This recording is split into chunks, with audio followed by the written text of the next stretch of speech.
every giant tribe in the Bible. In the Bible, there are repeated references to beings who were far larger and stronger than ordinary humans. These beings are often called giants. They appear across different books of scripture, in different regions, and in different historical periods. The Bible does not describe giants as a single race. Instead, it introduces several distinct tribes, each with its own name, territory, and reputation. Some are connected to the ancient world before the flood. Others appear later, living in fortified cities and ruling powerful lands. Today, we will explore every major giant tribe mentioned in the Bible, what scripture says about them, where they lived, and how their presence shaped biblical history. The Nephilim, the first giants. The first giants ever mentioned in the Bible appear in Genesis chapter 6, in the mysterious world before the flood. They are called the Nephilim. Scripture describes them as the mighty ones of old, men of renown. This single sentence opens one of the most debated subjects in biblical history. They are not introduced as normal humans. They are remembered. They are distinguished. They are connected to a time when corruption and violence had filled the earth. The text does not focus on their height. It focuses on their impact. They were famous. They were powerful. They shaped their age. The Nephilim stand at the crossroads between heaven, earth, and human civilization. Their presence marks a world so altered, so corrupted, the divine judgment followed, the flood of Noah. When the waters came, that entire civilization disappeared. Cities vanished, lineages ended, the world was reset. But here's what makes the Nephilim so disturbing. Their name survives. Long after the flood, Israelite spies would use the same word again, Nephilim, to describe giants they believed they saw in Canaan, meaning the memory of these beings never died. The Nephilim are the foundation of all later giant traditions in the Bible. They are the shadow behind every giant tribe that follows. They represent a lost world, remembered not only for wickedness, but for extraordinary power. Do you think the Nephilim were fallen beings, or simply a forgotten powerful civilization? Tell me in the comments. The Gibberim, the mighty ones. Alongside the Nephilim, the Bible introduces another powerful group from the ancient world. They're called the Gibberim. The word Gibberim means mighty ones, heroes, or powerful warriors. These were not ordinary men. They were figures whose strength, influence, and dominance shaped early civilization. Genesis describes them as the heroes of ancient times, men whose names were widely known. That tells us something important. The Gibberim were not hidden giants. They were public figures, leaders, warriors, champions. They lived in a world where power defined authority, where strength decided leadership, where might ruled nations. Unlike later giant tribes, the Bible does not connect the Gibberim to one single land. They belong to a global ancient age, a time before borders, before Israel, before recorded kingdoms. They represent an era when reputation was built on force and memory was shaped by conquest. Their identity is deeply connected to the rise of early cities, early rulers,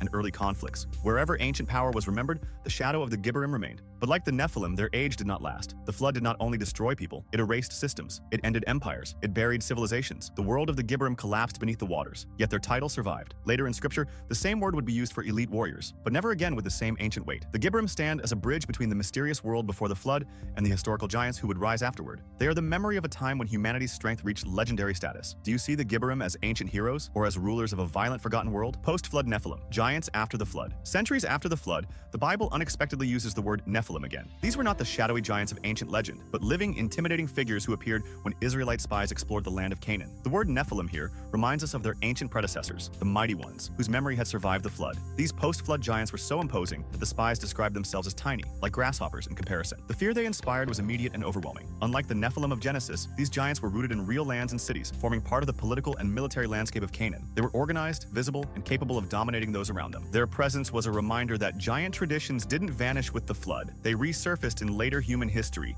shaping the land and challenging Israel as they advanced. The post-flood Nephilim form a bridge between myth and history, connecting the mysterious pre-flood giants to the fully documented tribes like the Anakim and the Rephaim. They show that the Age of Giants wasn't only a story of the distant past, it continued to influence events, armies, and the psyche of nations. If you were one of the Israelite spies standing before these post-flood giants, would you have felt terror or seen an opportunity? The Anakim, giants of Canaan. When the Bible speaks about the most feared giants of the Promised Land, one name rises above the rest: the Anakim. They were not rumors, they were not legends. They were living giants, standing in fortified cities, controlling the hill country of Canaan. When Moses sent 12 spies into the land, they did not return with excitement. They returned with fear. They described the Anakim as men of extraordinary size, and then they said something chilling. We seemed like grasshoppers in our own eyes, and so we were in their sight. This statement reveals more than height. It reveals psychological power. The Anakim didn't just dominate land, they crushed confidence. They were associated with ancient cities like Hebron, places with long histories, deep roots, and powerful fortifications. These were not wandering giants. These were organized people with territory, defenses, and military presence. Their name became a symbol of impossible opposition. To face the Anakim meant to face everything Israel feared: strength, experience, fortified power, and a past that seemed unbreakable. Yet their story is not only about fear. Over time, biblical accounts describe how they were slowly pushed out. Their strongholds were taken, their presence reduced, but they did not disappear completely. Remnants of the Anakim survived along the Philistine coast, in cities like Gaza, Gath, and Ashdod. And from those remnants, later giants would rise. The Anakim represent a turning point in giant history. They are the moment when giants move from ancient memory into recorded warfare, from shadow into direct confrontation. If you were one of the spies standing before the Anakim, would you have seen giants or opportunities? The Rephaim, ancient giant peoples. Among all the giant tribes mentioned in the Bible, none were as widespread or as deeply rooted in the land as the Rephaim. The Rephaim were not limited to one small region. They once occupied vast territories on both sides of the Jordan River. Their presence was so dominant